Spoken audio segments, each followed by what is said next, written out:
Assalamualaikum warahmatullahi wabarakatuh. Perkenalkan, nama saya Adelina Arka Hairunisa, NIM 1A020176 kelas L Prodi Agroeka Teknologi, Fakultas Pertanian Universitas Jambi 2020.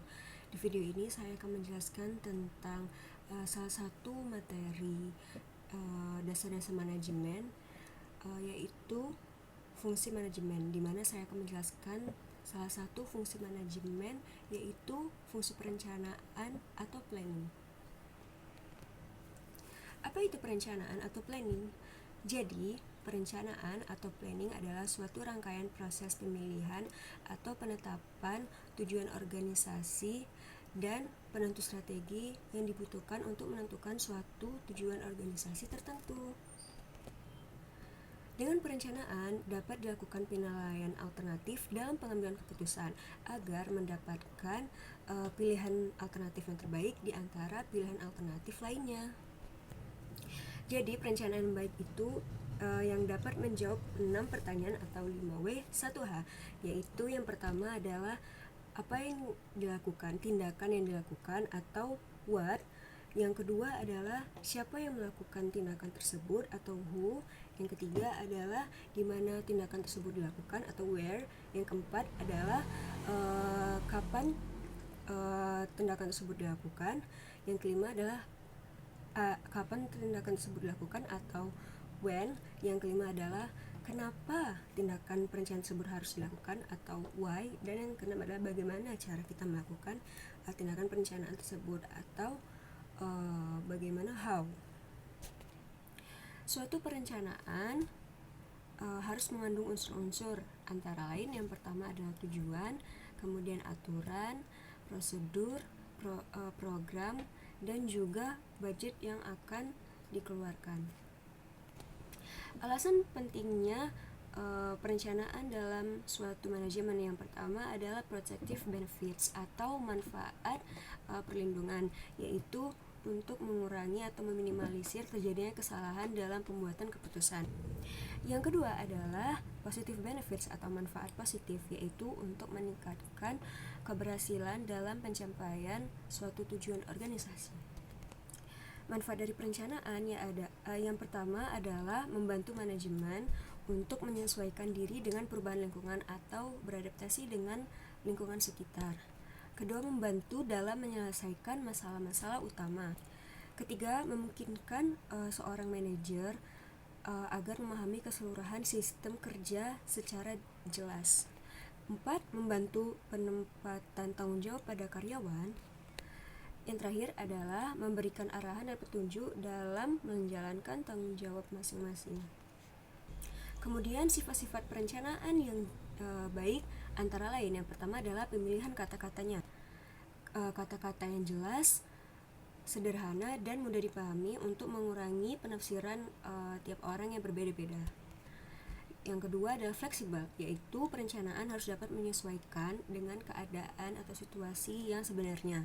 Ketiga, stabilitas, yaitu tidak diperlukan setiap rencana harus mengalami perubahan dan harus dijaga stabilitas perencanaan tersebut.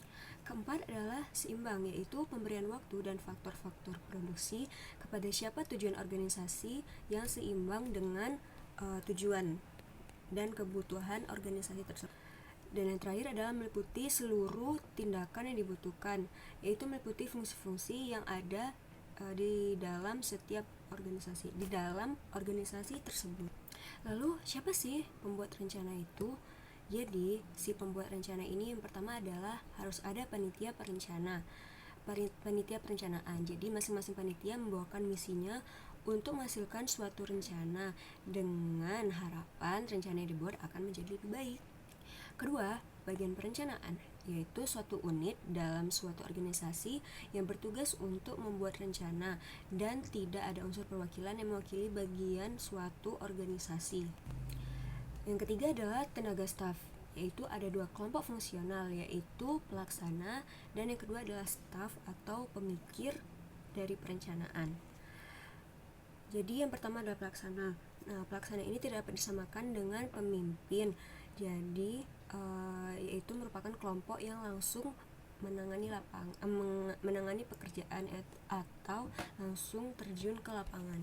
Kemudian kelompok kedua adalah staff atau pemikir, yaitu kelompok yang tidak secara langsung menghasilkan barang atau produk perusahaan yang bertugas untuk menganalisa fakta untuk kemudian merencanakan sesuatu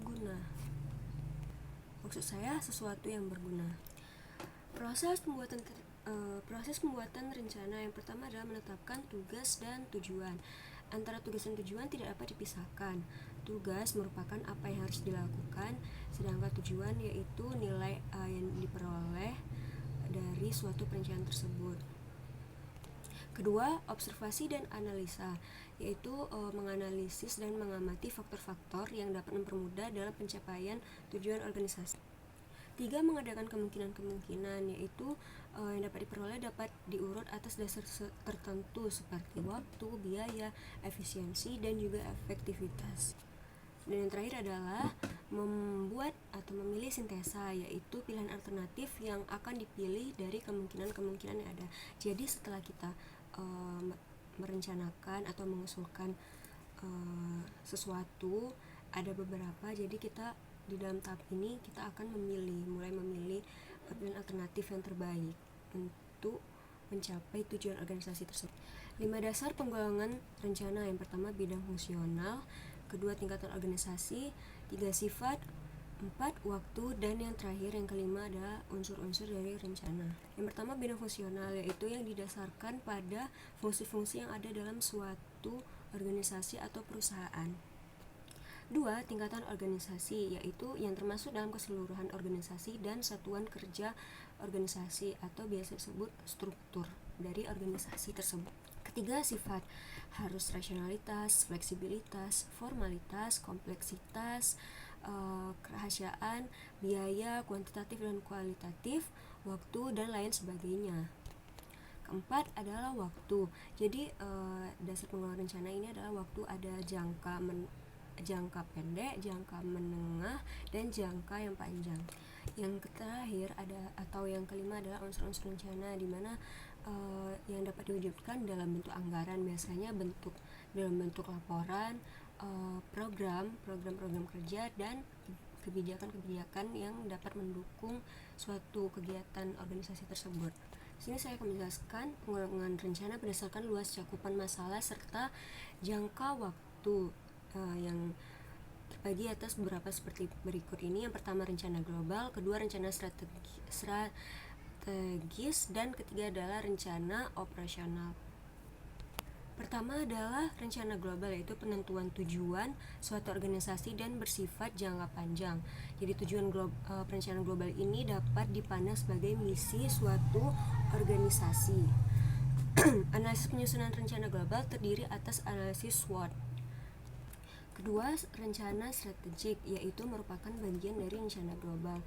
Pencapaiannya dilakukan dengan menggunakan skala prioritas. Dan yang ketiga adalah rencana operasional, yaitu perencanaan terhadap kegiatan-kegiatan operasional dan merupakan rencana jangka pendek. Oke, sekian dari saya. Apabila ada kesalahan dan kekurangan, saya mohon maaf. Wabillahi taufiq wal hidayah. Wassalamualaikum warahmatullahi wabarakatuh. Tugas ini untuk memenuhi ujian akhir semester 2 dasar-dasar manajemen atau DDM. Terima kasih.